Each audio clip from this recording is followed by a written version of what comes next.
berkunjung ke hutan ini untuk mendampingi Buya. Dalam catatan saya sempat mencatat ada 12 pesan utama. Bukan main. Oke, Yang mangga disampaikan diungkapkan dalam- seluruhnya. Tapi saya tidak akan ungkapkan semua. Ada dua aja yang saya agak memberi sedikit aksensi untuk penekanan. Yang pertama, ketika kita masuk wilayah takdir, adalah kita memasuki wilayah yang kita tidak tahu. Ya. Ini dalam dan berat sekali, Bu ya. Cuma saya ingin dapat penjelasan lebih jauh dari Buya. Kalau bagian wilayah yang kita tahu ada nama lain enggak yang berbalikan dengan takdir itu? Dan dalam hal apa? Dalam teknis-teknis perjalanan kehidupan yang dikisahkan dalam puisi ini, mungkin Buya bisa menjelaskan. Yang kedua, ini simbol keikhlasan, di mana dalam kalimat Irama Cinta Buya itu dikatakan, ketika engkau lupa di mana bibit yang telah ditanam itu, biarlah hujan menunjukkannya. Jadi ini satu keyakinan bahwa kebaikan yang ditanam dimanapun suatu saat akan berkembang menjadi kemaslahatan yang kita tidak mengotak-atik pun barangkali tetap akan memberi manfaat pada orang dan akan ada orang bercerita tentang itu dan akan dibesarkan orang. Nah tentu barangkali pesan tentang keikhlasan ini bagian yang indah disampaikan tetapi sulit untuk kita realisasikan, dan barangkali kiat berkaitan dengan holowat yang kita jalani sekarang ini, di mana sebetulnya titik-titik sentral dan titik-titik kritis untuk membangun keyakinan semacam itu. Itu saja yang ingin saya sampaikan. Wassalamualaikum warahmatullahi wabarakatuh. Waalaikumsalam warahmatullahi wabarakatuh. Silakan Buya untuk menanggapi. Jadi pada dasarnya sengaja Allah menutup dari pandangan mata, pikiran, prediksi kita terhadap apa yang bakal terjadi. Dikat oleh Allah bahwa kita dibatasi, bahwa besok apa yang kita lakukan, kata Allah, kamu nggak bakal tahu. Dan nanti kamu matinya di mana juga nggak bakal tahu kok. Caranya bagaimana nggak tahu. Apakah mati ketabrak, mati ketembak, mati kebakar, tenggelam, dan kita tidak tahu. Itu sudah komitmen Tuhan untuk membuat kita nyaman sebetulnya. Jadi ketidaktahuan itu supaya kita buat nyaman. Wa ma tadri nafsum madza taksibu ghadan. Tidak ada seorang pun yang tahu apa yang akan dilakukan besok. Wa ma tadri nafsum bi ayyi ardin tamut, dan tidak ada seorang pun yang bisa tahu di mana dia akan mati. Bagaimana cara matinya? Supaya kita nyaman. Kalau seandainya kematian kita diberitahu, mungkin kita akan kehilangan semangat semua. Satu peristiwa yang sering terjadi, seorang dokter mengultimatum pasien. Ibu pulang saja, ini kankernya sudah stadium 4. Paling bertahan juga 3 bulan lagi. Kalau dirawat percuma, buang-buang duit saja. Begitu pulang, lihat wajahnya pucat semuanya. Ini baru dokter memprediksi, belum pastilah. Baru prediksi saja 3 bulan lagi dia sudah pucat. Dulu yang dia merasa senang pakai gelang, nggak ada rasa senang. Menghitung uang dulu senang, hilang kesenangan. Melihat suami yang dulu sangat menggairahkan, hilang kegairahan. Nggak tahu perasaan dia kemana. Jadi jangan dikira kita tahu apa yang terjadi itu akan menjadi nyaman, tidak. Terkecuali itu pun tidak untuk seluruh umat manusia. Wallahu yakhtassu bi rahmatihi may yasha. Allah akan memberikan rahmatnya kepada orang-orang tertentu yang dikehendaki Allah. Seperti para nabi, para rasul, itu juga namanya ghaibiyat. Allah menceritakan apa yang bakal terjadi. Nah, jadi enak tahu tak enak tidak tahu. Ketika hal-hal yang buruk ya. Tapi kalau yang baik ya memang kita enak gitu. Ya. Tetapi ini dari pengalaman pribadi. Kadang-kadang isyarat-isyarat ketuhanan itu sendiri juga bukan apa ya, sering kita membacanya tidak tuntas. Karena itu berupa sinyal-sinyal. Ya bukan tidak jelas, bukan sinyalnya yang tidak jelas, tapi kitanya yang tidak mampu membaca dengan jelas. Nah, saya jadi ingat deh.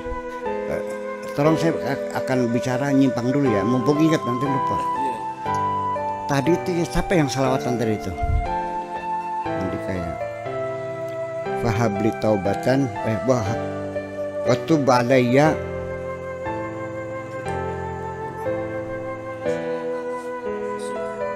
ba'alayya taubatan nasuha. Ini saya kritis saja dari segi sastranya. Taubatan nasuha itu persyaratan yang harus dipenuhi bagi orang yang meminta tobat kepada Allah. Syaratnya harus taubatan nasuha. Ya kan gitu. Adapun Allah memberikan pertobatan, tidak dipersyaratkan Allah taubatan nasuha. Persyaratan seorang pedagang harus menjamin kepuasan konsumen. Tapi seorang pembeli tidak dipersyaratkan harus menjaga kepuasan konsumen dari pembeli. Nih, kita perhatikan ya. Ya ayyuhalladzina amanu tubu ilallah taubatan nasuha. Wahai orang beriman, bertobatlah kepada Allah dengan taubat nasuha. Menjadi persyaratan harusnya taubat nasuha. Ya, asa rabbukum ayyukaffira ankum. Semoga Tuhanmu menutupi segala keburukan-keburukanmu. Jadi ini persyaratan untuk orang yang bertobat, bukan persyaratan bagi Tuhan harus taubat nasuha. Ini kritik saya. Ya, dan ya kalau Allah jangan berhenti Allah taubat dengan taubat nasuha dong. Waktu ba'alayya taubatan nasuha.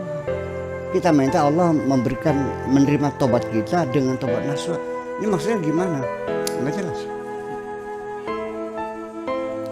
Nah ini banyak sekali ini qasidah-qasidah diniyah ini yang mungkin ketika menyusunnya tidak menggunakan logika sastra dengan keahlian bahasa, asal berbunyi gitu. Ini mohon maaf sebenarnya. Saya cut dulu Pak, nanti kita lanjutkan lagi. Jadi artinya bahwa jadi bukan apa namanya sinyalnya itu nggak jelas, tapi kitanya yang tidak mampu membacanya. Jadi bukannya karena Allah tidak memaafkan, tetapi karena kita sendiri pertobatannya tidak nasuha. Nah nasuha sendiri juga saya nggak jelas ini. Ada yang paham nggak mengenai taubat nasuha itu? Taubatan nasuha itu adalah murni betul-betul pertobatan yang muncul dari kesadaran diri. Dari kata nasaha, nasihat. Nasuh itu namanya sighah mubalaghah. Ghafurun, nasuhun, ya kasulun, apalagi raufun, wajahnya faulun dari mubalaghah. Artinya betul-betul murni dari menasihati dirinya sendiri. Seorang perempuan sebagai pelacur, contohnya, di tengah dia sedang laris, sedang ngantri. Malah satu kali eksekusi itu 2,5 juta katanya. Saya belum pernah nyoba. Satu hari itu maupun bisa melayani 4 kali, kan 10 juta. Di tengah larisnya, di malam hari dia terlentang sambil melihat kipas angin berputar. Tiba-tiba air matanya meleleh. Dia berkata, ini kerjaan apa? Apa artinya saya banyak duit, bisa beli rumah, beli sawah, kalau saya harus menanggung rasa sakit nantinya? Sebelum aku sakit, aku ingin bertobat. Itu yang namanya nasuha. Tapi kalau setelah kena penyakit HIV AIDS terus dia bertobat, ya itu mah bukan nasuha. Atau karena usia sudah lanjut, sudah umur 65, yang langganan anak-anak SD kok 2.000 bayarnya. Itu kata Bu Risma ceritanya gitu kan. Nah itu mah karena sudah nggak laku-laku, namanya bukan nasuha. Jadi kesadaran semacam itu. Apakah Anda minta Allah dengan kesadaran seperti itu? Ini perlu. Jadi diluruskan. Jadi artinya ampunilah kami dengan kebesaran ampunanmu, bukan dengan kenasihatannya. Itu ini. Banyak sekali syair-syair atau qasidah-qasidah keagamaan yang sebetulnya saya tidak merasakan indah ya, tapi sangat populer. Itu Abu Nawas itu. Gus Dur juga pernah menyanyikannya. Ilahi lastulil firdausi ahlaya wala aqwa ala naril jahim. Ini kan orang mau minta apa sih, nggak jelas. Sorga nggak pantas, neraka nggak kuat, jadi lu mau minta apa? Dia tidak menyampaikan keinginannya. Kemudian juga siapa lagi tuh? Fahabli taubatan, berilah aku. Wahaba yahabu hab, amarnya, berilah aku pertaubatan. Bukan Abu Nawas ini merasa banyak dosanya, lalu minta Allah memberikan pertobatan. Jujur nggak perasaan gitu?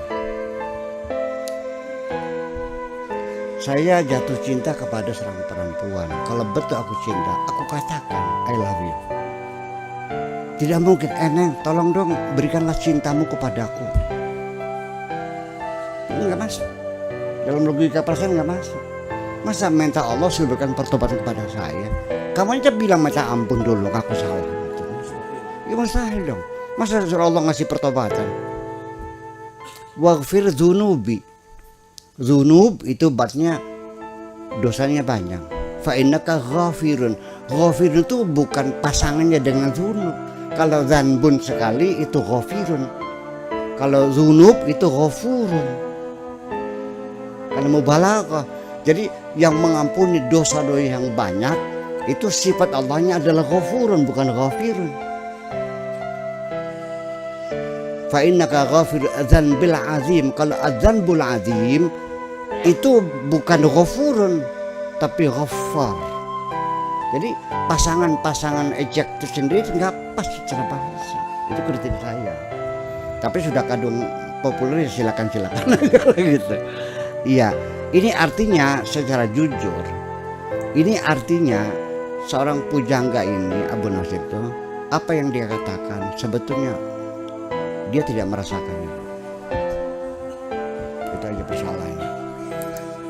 Bukan ya stereotip, hanya stereotip mengulang-ulang kalimat yang tidak diyakininya.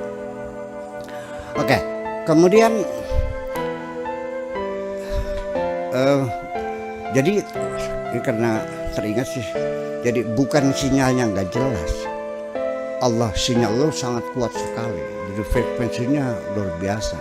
Hanya kitanya saja yang receivernya ini yang leglong. Transmitternya sangat kuat sekali nih, receivernya yang kurang. Saya pernah mengalami sendiri semacam itu, ini untuk cerita dan pernah saya ceritakan, tapi nggak lama kita ceritakan lagi. Pada satu hari ya tahun 90-an, saya masih di Jakarta, belum pulang ke Indramayu. Saya akan ke Jatiwaringin, ke Syafi'iyah gitu. Dari Perdatang naik Kopaja. Ya waktu itu dudukan kursinya juga masih pakai kayu, Pak. Kayak outdoor tuh. Ya, ada padapan. Kan berhadapan-hadapan gitu. Nah saya di sebelah kanan paling pinggir sekali, sehingga kaki saya itu sebelah kiri keluar. Tiba-tiba di belakang ada mobil Kijang berwarna putih. Saya menduga ini mobil mau tabrakan. Udah, ya udah. Urusan apa mau tabrak, silakan aja. Nggak taunya itu mobil nabrak mobil saya tumpangi. Dan untung saja kaki saya lagi masuk. Kalau ngelamprek keluar, putus lah. Jadi artinya Allah ngasih sinyal, sayanya yang bego nggak bisa membacanya atau bacanya separuh-separuh. Itu terjadi semacam itu. Nah, walhasil tetapi kemampuan orang memprediksi atau tebak-tebakan itu Kanjeng Nabi sudah memperingatkan, iyyaka wan nujum. Laqad kadzibal munajjimuna walau kanu shadaqu. Tukang ramal itu bohong sekalipun kenyataannya iya, itu hanya kebetulan aja kok. Jadi sebaiknya kita nggak usah ngeramal-ramal. Yang penting ini aja kita siap menerima segala keputusan Allah. Dapat duit banyak, dapat sedikit, nggak dapat duit, duitnya hilang. Itu dia. Jadi saya kira ya bahwa kita tidak bisa mendesain hidup kita seluruhnya. Kalaupun apa yang kita cita-citakan itu terjadi, itu secara kebetulan yang kita inginkan sama dengan apa yang Allah inginkan. Anta turid wa ana urid wallahu fa'alul lima yurid. Sira dua karep, kita dua karep, Gusti Allah karepe dhewe. Saya kira persoalan wilayah masa depan kita kan apa namanya incognito ya, gelap gulita, kita tidak tahu apa terjadi. Besok kita mau apa kita nggak tahu. Makanya tidak boleh kita memastikan wala taqul inni fa'ilun dzalika ghadan. Jangan mengatakan aku pasti lakukan. Bal qulu insyaallah, semuanya katakanlah semoga Allah mengizinkan. Saya kira seperti itu aja. Sebab kalau tidak kita menjadi sulit. Bahwa sebaiknya baiknya tahu atau tidak tahu apa yang terjadi. Nah, berbeda prediksi-prediksi, ramalan-ramalan itu kalau didukung oleh ilmu pengetahuan sains itu namanya bukan ramalan, tapi namanya prediksi namanya. Tapi ramalan cuaca juga ya. Ya oke dengan ya ramalan gitu. Kalau itu mah bukan peramal tuh mah, karena dia baca dari apa namanya suasana alam semesta di mana mendung bergerak kecepatan berapa, ketebalan mendungnya kan ada perhitungan posisi matahari di sebelah mana, lintang utara, lintang selatan, itu kan diprediksi. Itu pun juga seringnya tidak cocok kan. Diduga besok hujan lebat ternyata nggak hujan kan. Nah, itu juga semacam itu. Itu namanya bukan tukang tenung, bukan tukang ramal gitu. Itu meramal ilmiah semacam itu. Ya, kemudian juga COVID juga sama. Ini bukan ramalan, itu adalah perhitungan saintis, dihitung semuanya itu. Nah, kalau itu boleh kita percaya, ya kan? Tetapi juga tetap tidak ada kepastian. Kita tidak bisa memastikan apapun. Oleh karena itu, supaya kita jangan gundah hati kita, ya sudahlah, serahkan saja pada Allah supaya hidup kita nyaman. Terserah Allah apapun kita siap menerima dengan dalil wa qalu sami'na wa ata'na ghufranaka rabbana wa ilaikal masir. Artinya sami'na, siap kami terima segala putusanmu, wa ata'na, dan siap kami jalani segala keputusanmu. Ketika kami melakukan kesalahan, ghufranaka, ampunilah kami, wa ilaikal masir, keputusan terakhir di tanganmu. Terima kasih.